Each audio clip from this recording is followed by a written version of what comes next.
This is China's Taklamakan Desert. Drought, heat, and sandstorms have resulted in almost no human figures on this land, let alone any traces of green plants.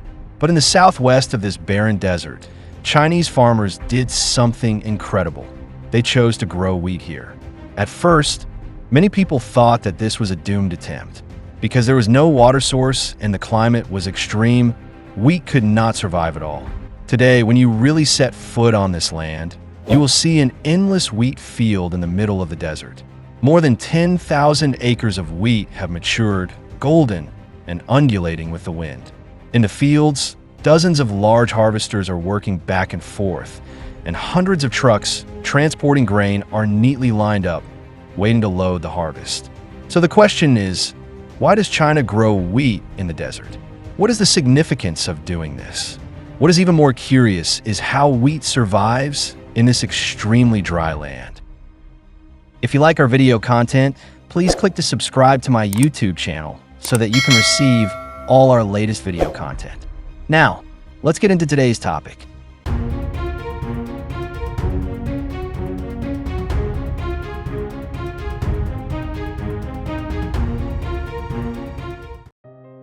The Taklamakan Desert is the world's second largest mobile desert, covering an area of 337,600 square kilometers.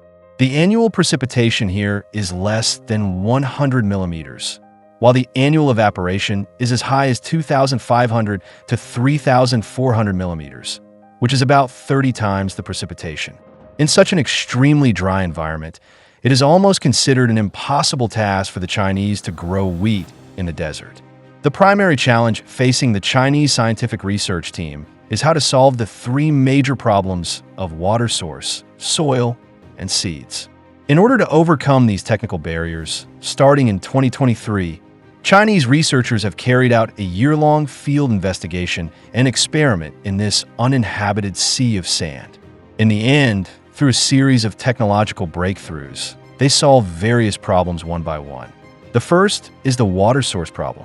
The scientific research team chose to lay an intelligent drip irrigation system 50 centimeters below the sand layer and cooperate with soil moisture sensors for real-time monitoring and regulation. This precision irrigation technology saves about 70% of water compared to traditional flooding methods and can deliver every drop of water directly to the roots of wheat. In order to adapt to the sandy environment, the drippers of the drip irrigation system also use nano-coating technology to prevent sand from clogging the pipes. It can be said that this is like laying an artificial vascular system underground in the desert, allowing water to penetrate and diffuse evenly and stably in the sand layer. Next is the soil problem. The original desert had almost no planting conditions. In order to transform the soil layers suitable for farming, researchers mixed cattle and sheep manure, sand fixation agents and water-retaining agents in a scientific proportion, and then fully mixed them with sand to form a stable farming layer with a three-layer structure. This three-layer structure can not only lock in moisture, but also allow roots to take root. After several months of soil improvement experiments, the organic matter content of the sand increased from the original 0.3% to 1.2%, and the sand dunes that were originally drifting with the wind were gradually transformed into arable farmland. But the most critical point is the seed. If the seed variety is not good, even if there is water and the soil is improved, the final wheat yield and quality are still difficult to guarantee. For this reason, the Xinjiang Academy of Agricultural Sciences of China has specially cultivated a new wheat variety called New Winter 20 for the extreme climate environment of the Taklamakan Desert. This wheat is naturally resistant to salt and alkali and wind and sand. Its root length is about 3 times that of ordinary wheat, and it can penetrate 2 meters in the sand layer to find deep water sources. What is even more surprising is that this type of wheat can automatically adjust its state according to the environment. Under high temperature conditions, the wheat ears will automatically close their stomata to reduce water loss, thus ensuring that the plants themselves are not dried out. With these desert survival skills, New Winter 20 can even fill normally in temperatures close to 40 degrees Celsius and maintain its yield. In order to encourage local farmers to participate in this desert planting plan, the local government has also introduced corresponding subsidy policies. For wheat planting in spring, the subsidy is 115 yuan per mu. And for planting the more challenging winter, the subsidy is as high as 230 yuan per mu. At the same time, the government also promised that all wheat planted by farmers will be purchased uniformly at market prices, which directly allows a large number of farmers to refer to it. With the support of policies, more than 3,000 farmers from all over Xinjiang have actively participated in this planting plan. They hold hoes in their hands and step on hot sand, working hard every day to change the fate of this land. In order to facilitate management and overall beauty, they also planted flags of different colors in the sand to divide the planting area so that every seed can be sown within the specified range. In early July this year, when a group of foreign tourists came to the Taklamakan Desert, they were completely shocked by the scene in front of them in the vast wheat fields on the edge of the desert. Large tracts of golden and endless, a full 10,000 acres of wheat fields are ushering in the harvest season. Dozens of Chinese-made harvesters were shuttling back and forth in the wheat waves, with roars coming one after another.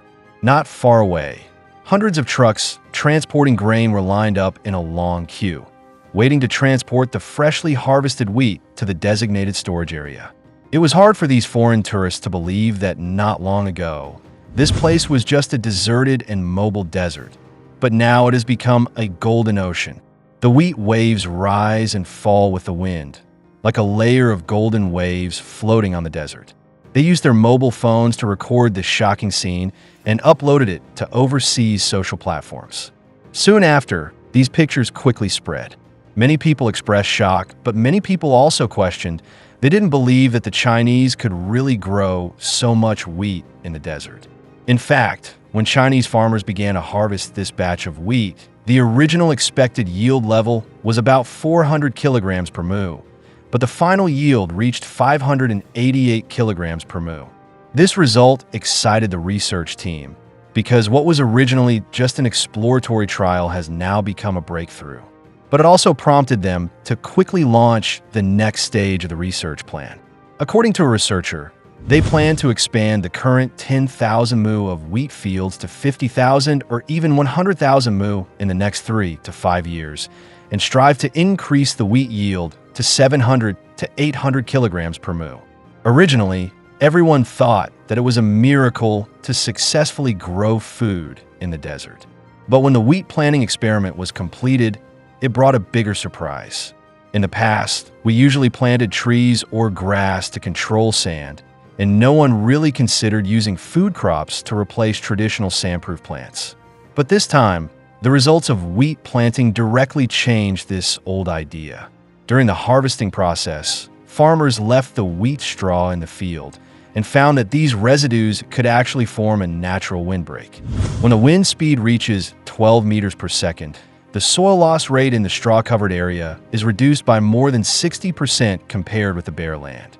At the same time, these wheat straws can gradually decompose, adding about 0.1% of organic matter to the sand every year, which is equivalent to laying a natural green carpet on the barren sand.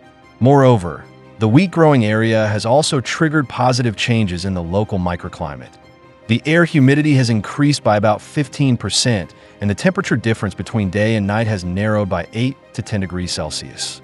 This climate change has significantly increased the survival rate of the poplar forest on the edge of the desert from the original 30% to 70%.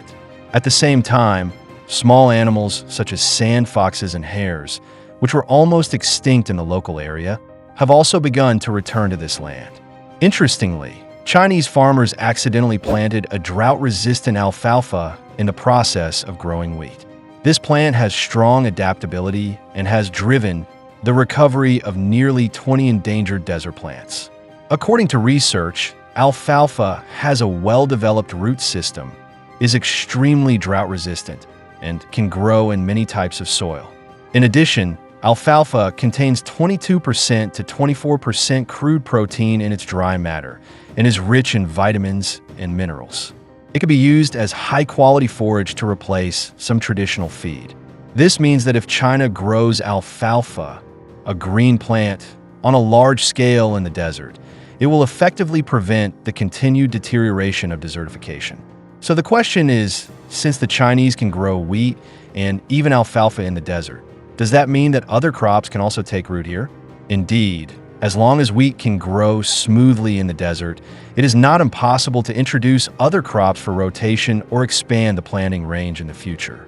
According to the idea of Chinese researchers, after wheat is harvested, the next step is to try to grow silage corn. Silage corn is a high-yield and high-quality feed crop, mainly used to feed cattle and sheep. It has high nutritional value, and the crude protein content is generally between 7% and 9%. It is an indispensable feed source for animal husbandry. After wheat is harvested, the improved soil and climatic conditions in the desert are still suitable for corn growth within a certain time window. Of course, whether the planting of silage corn after wheat is successful or not, it is also necessary to comprehensively consider multiple factors such as planting time, soil carrying capacity, temperature changes, etc., and it is also necessary to carry out refined management and technical adaptation for the desert environment.